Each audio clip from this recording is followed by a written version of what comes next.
हेल' लोगोफोर नोंथांमोननि गेजेराव मोननैसो गोदान भिडिअनि आपडेट लानानै फैदों। नोंथांमोना नैबे भिडिअखौ थाम्बनेल आरो टाइटेलाव नुनानै बयबो मिथिखादों जानो हागौ आं मा भिडिअनि गोदान आपडेट लानानै फैदों।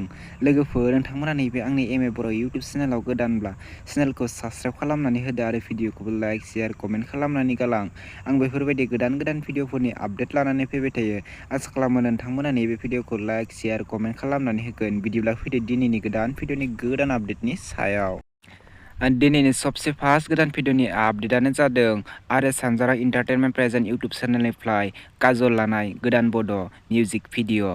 दासिमहालागै नैबे गोदान बड' मिउजिक भिडिअखौ फुलै नायाखै, अब्ला नैबे भिडिअनि जोबनायाव नायनो हागोन। आं बिथांमोननि इउटुब चेनेलखौ लास्टआव स्क्रिनाव बुंनानै होगोन।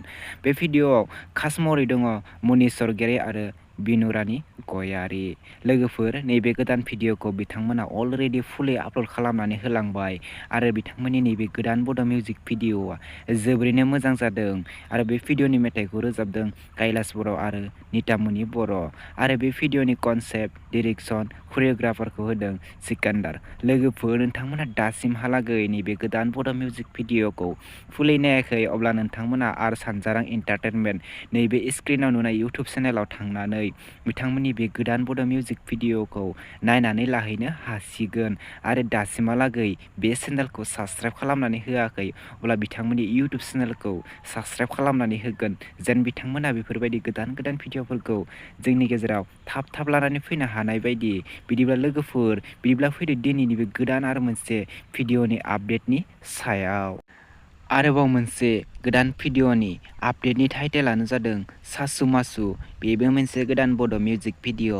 लोगोफोर दासिमहालागै नोंथांमोना नैबे गोदान बड' मिउजिक भिडिअखौ फुलै नायाखै, अब्ला नैबे भिडिअनि गेजेरजों नायनो हागोन। आं बिथांमोननि इउटुब चेनेलखौबो लास्टआव बुंनानै होगोन। बे भिडिअआ स्टार्टिं महरै दङ रातुल, मनज, दीपान्जुलि, रिंकि रानि। लोगोफोर बिथांमोना नैबे भिडिअखौ अलरेडि फुलै आपल'ड खालामनानै होलांबाय। नोंथांमोना नैबे भिडिअखौ नायनानै लाहैनो हासिगोन। बे भिडिअनि मेथाइखौ रोजाबदों लातुर आरो संगिता। बिथांमोननि नैबे गोदान बड' मिउजिक भिडिअआ जोबोरैनो मोजां जादों। लोगोफोर बे भिडिअखौ नोंथांमोना नैबे आरबि प्रडाक्सन इउटुब चेनेलाव थांनानै नैबे स्क्रिनाव नुनाय इउटुब चेनेलाव थांनानै बे गोदान बड' मिउजिक भिडिअखौ नायनानै लाहैनो हासिगोन। दासिमहालागै बिथांमोननि नैबे भिडिअखौ एबा चेनेलखौ साबस्क्राइब खालामनानै होआखै, अब्ला चेनेलखौ साबस्क्राइब खालामनानै होगोन, जेन बिथांमोना गोदान भिडिअखौ जोंनि गेजेराव थाब लानानै फैनो हानाय बायदि। बिथांमोननि भिडिअखौबो लाइक शेयार कमेन्ट खालामनानै होदो। लोगोफोर बिदिब्ला दिनैनि बे गोदान भिडिअनि गुसुं आपडेटआ बेखिनियानोसैमोन। नोंथांमोना आंनि चेनेलखौ दासिमहालागै साबस्क्राइब खालामाखै, अब्ला आंनि चेनेलखौ साबस्क्राइब खालामनानै होदो। आं बेफोरबायदि गोदान भिडिअफोरखौ नोंथांमोननि गेजेराव थाब लानानै फैबाय थासिगोन। लोगोफोर नैबे भिडिअखौ नोंथांमोननि लोगोफोरनोबो शेयार खालामनानै होदो। नेक्स्ट भिडिअनि आपडेटखौ थाबैनो लानानै फैफिननो नाजागोन। दिनैनि थाखाय नैबे भिडिअआ बेखिनियानोसै।